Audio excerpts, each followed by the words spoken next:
Fala galera, cinéfilos na área, dessa vez para falar sobre a segunda e última temporada de Star Wars Andor. Sériezinha que é prelúdio do spin-off, vocês entenderam, né? O spin-off de Uma Nova Esperança ali, Rogue One, né? Aquele esquadrão suicida, literalmente. A gente tem vídeo aqui da primeira temporada e agora completou-se a segunda com 12 episódios também de 50, 55 minutos. Eu conferi e vou trazer para vocês o que eu achei, é claro, sem spoilers. Mas se você chegou no canal pela primeira vez, já deixa o teu joinha, se inscreve e ativa o sininho, porque aqui tem vídeo todo dia, beleza? Então, na série criada por Tony Gilroy, nós acompanhamos toda a história do Cassian Andor, né, do Diego Luna, até o ponto em que ele chega em Rogue One, quando a gente conhece ele em Rogue One. Eu já destaco o seguinte: como Rogue One termina no ponto de início de Uma Nova Esperança, aguarde que a última temporada, a segunda e última temporada de Andor, também termina no ponto de início de Rogue One, tá? Isso aí eu achei bem legal. Tá bom. Agora, eu confesso que 12 episódios para uma série lenta é muita coisa, e são episódios de 50 minutos, tá? Se tivesse sido a primeira temporada com 6 episódios, a segunda com 6, estava de bom tamanho e bonito. Então, assim, ia ficar bem enxuto, sabe? Menos enrolação. Acho que você conseguiria dar mais atenção a certos personagens do que dividir ali subtramas. Tem coisas ali que me lembraram até filmes de espionagem na Segunda Guerra, sabe? Eu olhei e eu falei, cara, os caras estão fazendo isso. E assim, uma ressalva, né? Uma reclamação, para dizer a verdade, da primeira temporada é que pela primeira vez em Star Wars é dito um palavrão, né? Aí você pode falar, porra, mas cara, isso é um palavrão, né? Bicho, a franquia tem 40 anos. Como o Lucas disse, a gente cansa de repetir aqui, ela é focada, o foco é para entreter as crianças, os jovens, né? Eu era criança, eu cresci, continuo admirando, sou muito fã da franquia. Só que, porra, quando você vê numa primeira temporada o cara soltando merda do nada, você fala, bicho, de onde é que saiu isso?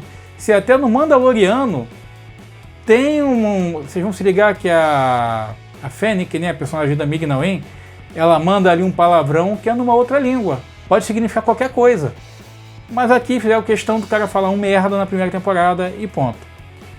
Aí eu fiquei achando que a segunda temporada ia ser mais tranquilo. Cara, o que acontece na segunda temporada, eu não vou falar, mas assim, não condiz com nada de Star Wars que você viu até hoje. Tá? Star Wars é a jornada do herói, é o lado sombrio sendo mais tentador, mais fácil, né? O bem contra o mal. Mas acontece uma parada ali no meio que eu falei, porra, bicho, já não bastou palavrão, essa série ainda manda essa. Como eu disse, a série criada por Tony Gilroy, o cara foi roteirista de Rogue One, tá? E ele criou esta série para contar toda esta epopeia, esta jornada do Andor até o fatídico Rogue One, né?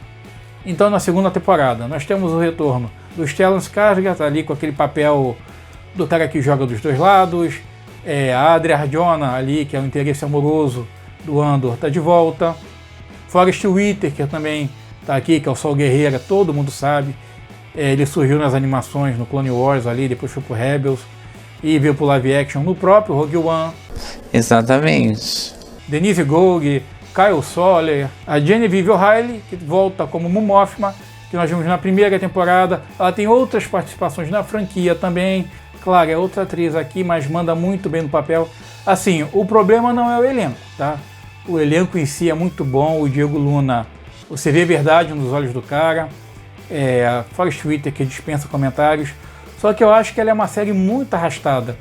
Uma série que focou... Claro, o foco da série não é o bem contra o mal. Você não vai ter duelos de sabre, sabe? É a espionagem, sabe? A contra-espionagem do Império, os interesses do Imperador Palpatine. Nós temos de volta aqui o Krennic, que é o personagem do Ben Mendelsohn, que também é um cara que manda muito bem no papel. No Rogue One ele já disse a que veio, sabe? É aquele vilão que dá gosto de você ver. No Rogue One tem até o embate dele ali com aquele bota o rabinho entre as pernas com o Vader, né? Que é bem legal. Alan Tudyk tá aqui também, foi dito, é claro, ele retorna como K2SO. Isso aí todo mundo sabia que ia estar na segunda temporada. Só que a segunda temporada tem uma dinâmica diferente. Ela vai pulando de ano em ano. Ela chega numa fase, são 12 episódios, Então chega em determinado episódio, ela vai soltando um ano se passou, e as siglas em tela que apareciam em inglês e aqui em português, né, que é o ABY, que para quem não tem intimidade com a franquia, tantos anos antes da Batalha de Yavin. A Batalha de Yavin é Uma Nova Esperança, tá? É o episódio 4. Para você se situar, por que é isso que está aparecendo na tela? Então, essa sigla significa isso.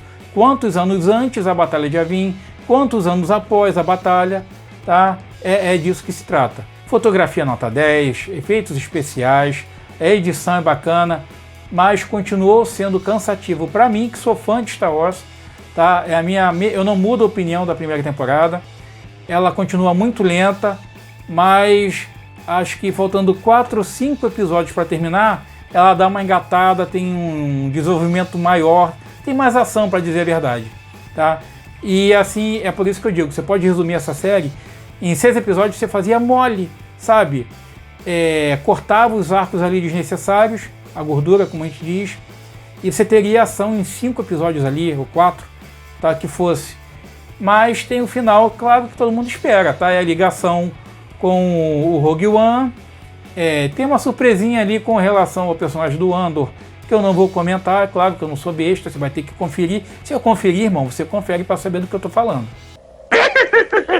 Sobre o elenco ainda, a Elizabeth Dullo retorna, que é ali a filha de criação do personagem do Stellan Skarsgård, tá? Porra, participação 10, personagem com importância.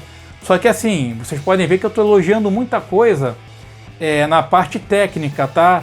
De efeitos, produção, trilha sonora, fotografia. Agora, realmente, de roteiro, eu acho que o Tony Gilroy deixou a desejar muito aqui, tá? Eu acho que ele quis alongar demais a história.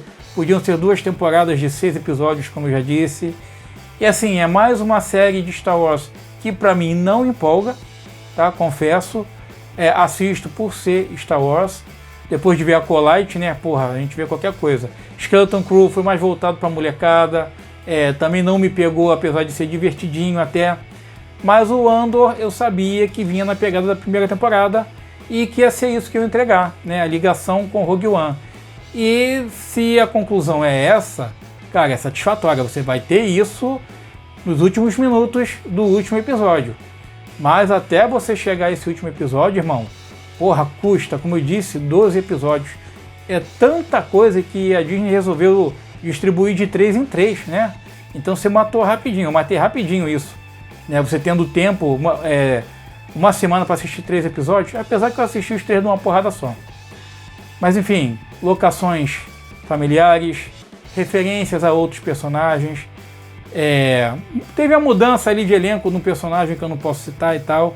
Mas assim, se você assistiu The Acolyte e Skeleton Crew, irmão, assiste Andor, né? Como a gente costuma dizer aqui, o que é um peido para quem tá cagado. Mas uma puta produção com uma história bem lenta, tá? Ressalto que a história é lenta, sofre de excesso, desperdício de tempo com certos personagens ali que estão em tela, você não tem nem porquê às vezes. Mas fora isso, finaliza, pelo menos isso, né? Entrega o que o fã esperava.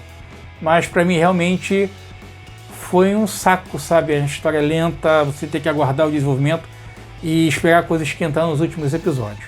Mas como costumo dizer, essa aqui é só a minha opinião, tá? Vocês assistiram? Comentem comigo o que acharam. Curtiu o vídeo? Compartilha, eu fico por aqui e até a próxima.